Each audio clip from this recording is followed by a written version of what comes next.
नमस्कार दोस्तों। आज हम जिस मूवी को एक्सप्लेन करने जा रहे हैं, उसने 3 ऑस्कर अवार्ड समेत टोटल 145 अवार्ड जीते हैं और जिसे 2013 की बेस्ट फिल्म घोषित किया गया था, 12 ईयर्स ऑफ अ स्लेव। ये फिल्म एक सच्ची घटना पर आधारित है।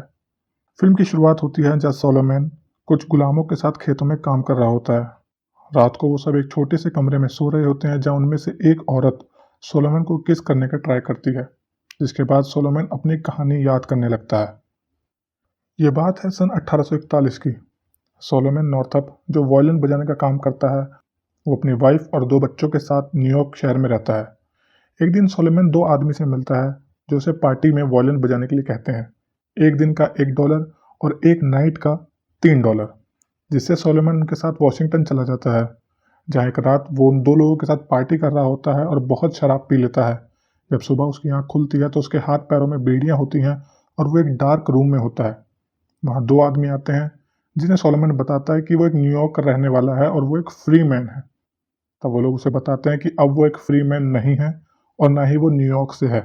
वो जॉर्जिया से भागा हुआ एक गुलाम है और उसे नीचे गिराकर उसे मारने लगते हैं और उससे कबूल करवाते हैं कि बोलो तुम एक स्लेव हो। नेक्स्ट सीन में हम देखते हैं कि रात के अंधेरे में वो 2 आदमी सोलोमन और उसके साथ कुछ लोगों को, जिनमें एक औरत और उसके 2 बच्चे भी होते हैं, को छुपाकर कहीं ले जा रहे होते हैं और वहाँ से उन्हें शिप में कहीं और शिफ्ट किया जाता है। शिप में उसी रात को एक वाइट मैन उस औरत को एक रूम में ले जा रहा होता है। तब एक आदमी उसे रोकता है, लेकिन जैसे ही वो उसके कंधे पर हाथ रखता है, वाइट मैन उसके पेट में चाकू घोंप देता है। बाद में सोलोमन क्लेमेंस की हेल्प से उसकी लाश को समुद्र में फेंक देता है। अगली सुबह एक वाइट मैन आता है और सबको उनके नाम से पुकारता है, लेकिन वो सोलोमन का नाम नहीं लेता।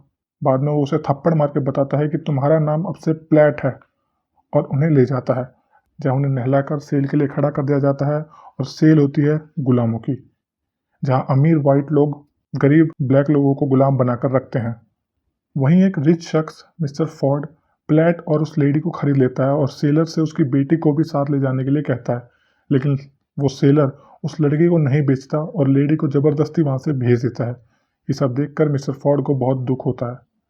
नेक्स्ट सीन में हम देखते हैं कि सोलोमन अपने जैसे ही कुछ स्लेव के साथ उनके खेतों में लकड़ी का काम कर रहा होता है।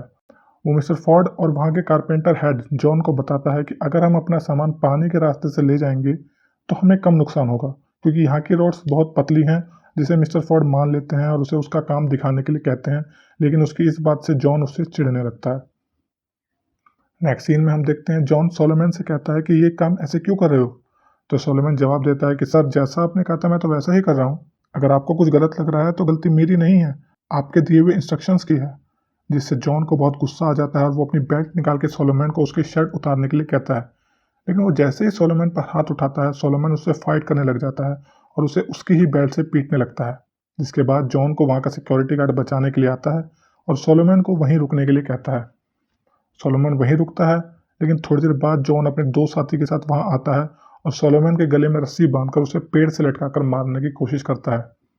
जहाँ मिस्टर फॉर्ड का एक मैनेजर आकर उन लोगों को डराकर वहाँ से भगा देता है, लेकिन सोलोमन को वहाँ से नहीं उतारता और मिस्टर फॉर्ड को बुलाने के लिए कहता है। उसे ऐसे ही पंजों के सहारे लटका हुआ छोड़ जाता है।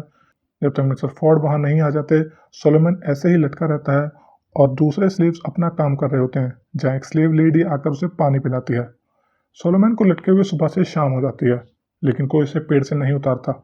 शाम को फॉर्ड वहाँ आता है और उस रस्सी को काटता है और सोलोमन को किसी दूसरे रिच एडवर्ड एप्स को बेच देता है, क्योंकि उसे पता होता है कि जॉन अब सोलोमन को नहीं छोड़ेगा। एडवर्ड के वहाँ कॉटन का काम होता है, जहाँ पहले दिन ही सोलोमन कम कॉटन निकालता है और उसे वहाँ सजा के तौर पर उसकी पीठ पर कोड़े मारे जाते हैं। अगले दिन मिसिस एडवर्ड सोलोमन को मार्केट के लिए भेजती है और उसे एक लिस्ट देती है, जिसे वो खोलकर देखता है। मिसिस एडवर्ड उसे पूछती है कि तुम पढ़ना लिखना जानते हो। तो सोलोमन कहता है कि नहीं, क्योंकि उसे पता होता है कि अगर उसने बता दिया कि वो पढ़ा लिखा है तो ये लोग उसे मार देंगे। मार्केट जाते हुए वो देखता है कि कुछ लोग अपने स्लेव्स को रस्सी से बांधकर पेड़ से लटकाकर फांसी दे रहे होते हैं, जिसे देखकर सोलोमन बहुत डर जाता है और वहाँ से डरते हुए निकल जाता है।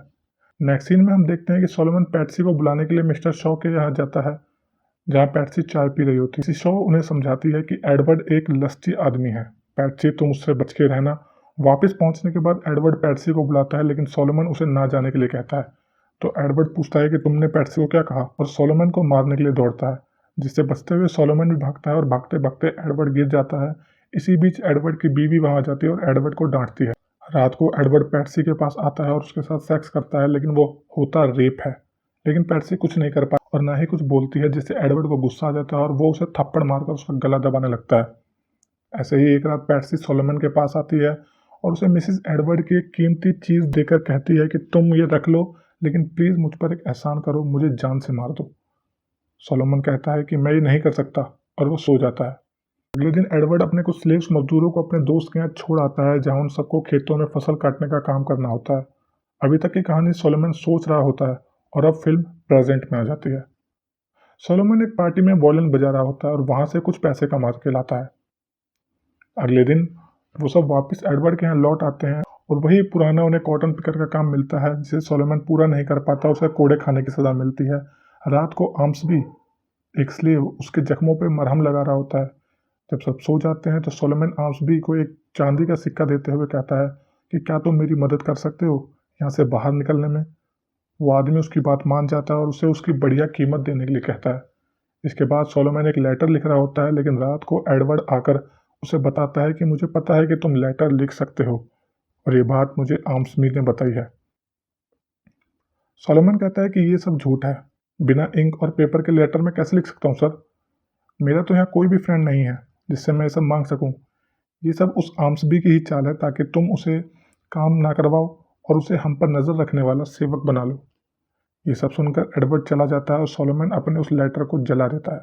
नेक्स्ट सीन में एक वाइट स्लेव बैस, जो एडवर्ड के पार्क में सिटिंग रूम बनाने आता है, वो उसे समझाता है कि वी आर सेम।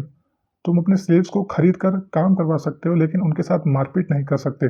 अगर ये बात हाई कमांड तक पहुंच गई तो तुम्हें स्लेव बना देंगे।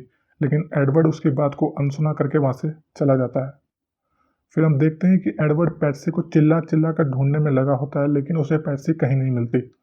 थोड़ी देर बाद जब पैट्सी आती है तो वो उसे मारने लगता है, लेकिन सोलोमन उसे बचाने आता है तो एडवर्ड सोलोमन को थप्पड़ मारता है। तब पैट्सी उसे बचाने आती है तो एडवर्ड उसे पेड़ से बांध देता है और उसकी वाइफ उस पर कोड़े बरसाने के लिए कहती है। तो एडवर्ड सोलोमन को बुलाता है और उसे कहता है कि पैट्सी को कोड़े मारो। लेकिन जब सोलोमन मारते मारते थक जाता है तो एडवर्ड उसे छीन कर खुद पैट्सी को मारने लगता है। और हम देखते हैं कितनी बेरहमी से उसने पैट्सी को मारा होता है कि उसकी पूरी पीठ से मांस बाहर आने लगता है और बेचारी बहुत ज़्यादा तड़प तड़प कर रो रही होती है। अगले दिन सोलोमन बेस को सब बता देता है अपनी लाइफ के बारे में और बेस सोलोमन को उसकी हेल्प करने का प्रॉमिस करता है और उसकी तरफ से एक लेटर लिखने के लिए उसको भरोसा दिलाता है। एक दिन सोलोमन कुछ स्लेव्स के साथ काम कर रहा होता है। तब मिस्टर पार्कर, सोलोमन का बहुत अच्छा दोस्त, वहाँ एक गवर्नमेंट ऑफिशियल के साथ आता है और सोलोमन को वहाँ से ले जाता है। एडवर्ड उन्हें रोकने की बहुत कोशिश करता है, लेकिन सोलोमन वहाँ से चला जाता है।